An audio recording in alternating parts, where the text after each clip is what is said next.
Salut à tous, j'espère que vous allez bien. On se retrouve aujourd'hui pour une nouvelle vidéo un peu particulière. Je vous avais promis une chose dans ma vidéo de retour, c'est de pas oublier les 125, de pas oublier là d'où on vient entre guillemets. Chose promise, chose due. Et pour ce retour en 125, je voulais vous proposer quelque chose de plutôt original. J'ai entre les mains, je sais pas si vous l'aurez reconnu parce que c'est pas forcément évident à reconnaître. Elle est toute récente, elle est arrivée en France en juin 2023. C'est la Peugeot PM01. Voilà, j'ai la chance d'essayer cette moto aujourd'hui. Donc moto prêtée par Peugeot Automobile à Aubière à côté de Clermont. Donc un grand merci à eux et à leur commercial qui est vraiment très sympa. Alors que vous dire de cette moto? Alors déjà, premières impressions, on est très bien assis. J'ai été impressionné par la qualité des finitions. Attendez, on va pas passer comme d'habitude parce que là, vu que j'ai la 125, on va éviter de faire la voie rapide en tout cas tout de suite. Donc je vous disais, on est très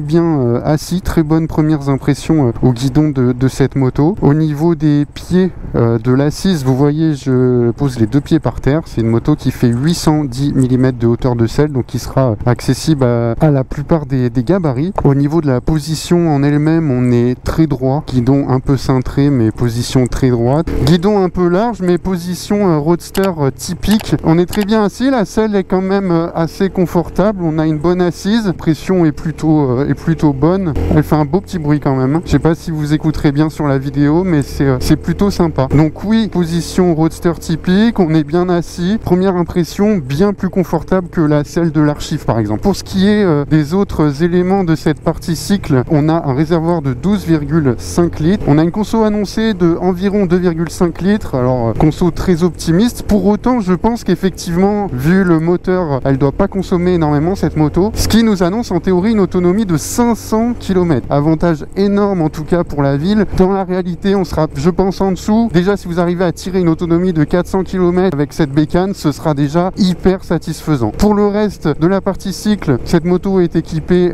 d'ABS. On a un disque de 280 à l'avant et de 240 à l'arrière. On a une fourche inversée 41 mm, ce qui est très appréciable. Et c'est un peu la chose que je retiendrai de cette moto, c'est que on est sur quelque chose de qualitatif. On est sur quelque chose de très qualitatif. Vous voyez cet écran TFT, on a un éclairage full LED, les finitions sont très appréciables. On n'a pas l'impression que quelque chose a été bâclé en fait. Et là, je sais pas si vous l'aurez vu, mais depuis tout à l'heure, depuis que je l'ai, c'est une moto pareil qui attire l'œil dans le sens où je pense qu'il y a énormément de monde qui se demande mais qu'est-ce que c'est que cet engin, parce que effectivement on n'en voit pas beaucoup et raison pour laquelle je suis très content de pouvoir vous filmer ces petites impressions aujourd'hui. Donc je reviens pour ce qui était des finitions. Les finitions sont très bonnes, c'est très quali, en sachant que Peugeot Motorcycle, ça appartient à un groupe indien et un fonds d'investissement allemand, si je dis pas de bêtises, et la moto est développée en partenariat avec QJ Motors, donc c'est un groupe chinois. Mais pour autant, le constructeur français a quand même pas mal apporté sa patte au niveau du design, au niveau du moteur aussi, puisqu'a priori la culasse et la boîte de vitesse ont été travaillées en France.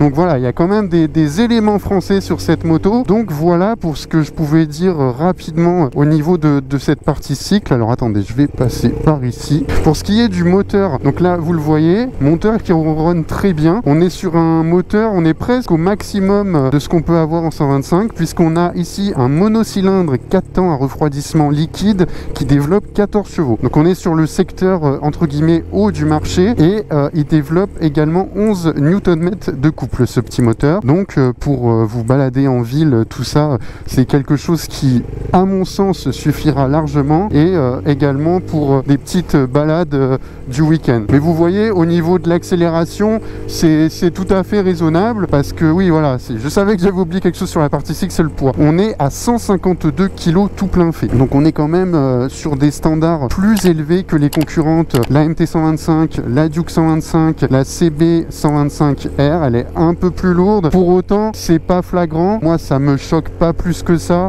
La petite test de reprise.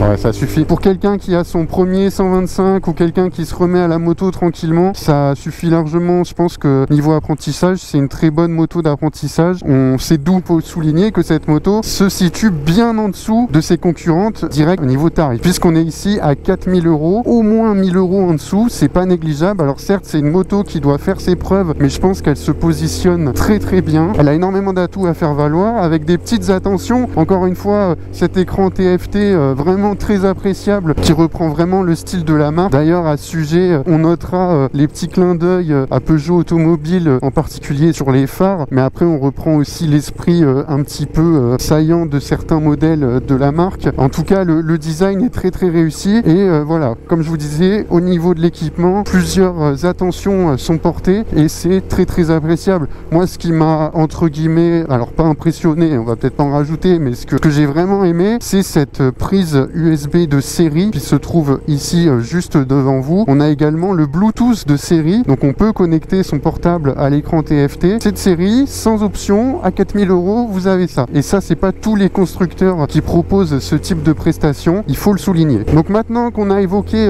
un petit peu les aspects généraux de cette moto, on va voir au niveau de mon ressenti, on va essayer de cravacher un peu ce moteur. Déjà au niveau de la partie cycle, c'est un vélo, clairement c'est un vélo, même si elle est un peu plus lourde que ses concurrentes.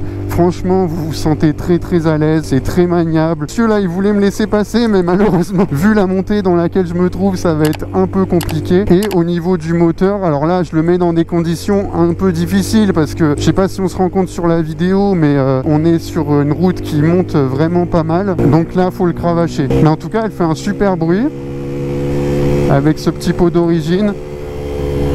On a quelques vibrations là, par contre, passer les 8000 tours. Mais c'est normal.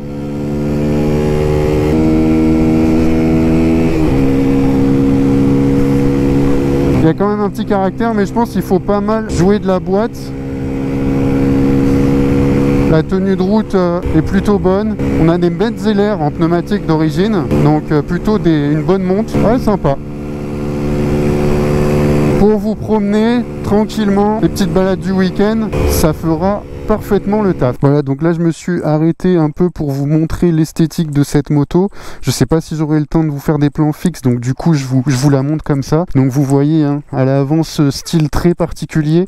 Et c'est ça que j'aime bien aussi, c'est qu'elle cherche à se démarquer. On est plus quand même sur un style manga de ce que pourrait proposer l'AMT, la Duke, tout ça, tout en gardant quand même une vraie identité au niveau de ce phare, au niveau de ces angles vraiment saillants, au niveau de voilà pareil à l'arrière. Moi j'aime beaucoup ce feu arrière avec ces petites griffes, encore une fois, la finition des clignotants, tout ça. Donc voilà pour cette moto. Comme je vous disais ici, le petit écran TFT, vraiment super appréciable. Après en plein soleil, je suis pas sûr que ce soit hyper lisible, mais vous avez les informations principales: l'heure, la tension de la batterie, le kilométrage, le témoin de rapport engagé, kilométrage total. Après vous avez trip A, trip B, pareil au niveau des commodos, on est sur quelque chose de standard mais d'appréciable. Le petit voyant clignotant ici. En tout cas, pour moi, c'est une moto qui esthétiquement est vraiment très réussie. Donc voilà, on reprend la route en sens inverse. Comme je vous l'ai dit, je ne suis pas le parcours habituel parce que je vais éviter de prendre la voie rapide, surtout que comme vous le voyez, c'est une moto qui a quand même 36 km. Donc on va éviter de taper dedans plus que ça. Voilà pour ce que je voulais vous dire grosso modo sur cette moto. Et là on le voit aussi en descente, vous voyez, c'est un vélo, c'est super agréable. Je pense qu'elle a beaucoup d'atouts à faire valoir, vraiment. En ville, en premier lieu, ce sera son terrain de jeu préféré. Et puis également sur petite route départementale. Quoi vous dire d'autre sur la moto? Eh ben, elle est disponible en noir, donc le coloris que j'ai aujourd'hui, mais également en bleu et en blanc. Donc 3 coloris au choix, un tarif unique, pas d'option, 3999 €. Encore une fois, à mon sens, très bien placé. Alors oui, Peugeot fait pour la première fois une moto depuis très longtemps. Oui, elle n'est pas assemblée en France ni en Europe, mais je pense qu'il faut lui laisser sa chance. En tout cas, moi, si j'en étais au stade de la formation 125 ou que j'avais 16 ans, je pense que je me poserais la question à plusieurs reprises de l'opportunité d'acheter cette moto qui, pour moi, est une très bonne moto. Par contre, si vous n'êtes pas dans ce cas de figure-là et que vous êtes en A2, et là, vous m'aurez peut-être vu venir, vous avez la PM03 qui arrive d'ici la fin de l'année, normalement fin d'année 2023, avec des perfs aux alentours des 30 chevaux. Ça marque vraiment la volonté de Peugeot de s'inscrire dans le paysage des petites cylindrées, en tout cas dans un premier temps. On aura peut-être l'occasion de tester cette PM03, je l'espère en tout cas. Je vous tiendrai informé, c'est pour ça que je vous invite à rester connecté. Moi, je vais vous laisser, il va être temps pour moi d'aller rendre cette petite moto. Comme d'habitude, j'espère que la vidéo vous aura plu. Si c'est le cas, je vous invite à laisser un petit pouce bleu, à vous abonner si vous ne l'êtes pas encore. Moi, je vous remercie pour tout, je vous souhaite une bonne journée ou une bonne soirée et je vous dis à la prochaine. Ciao.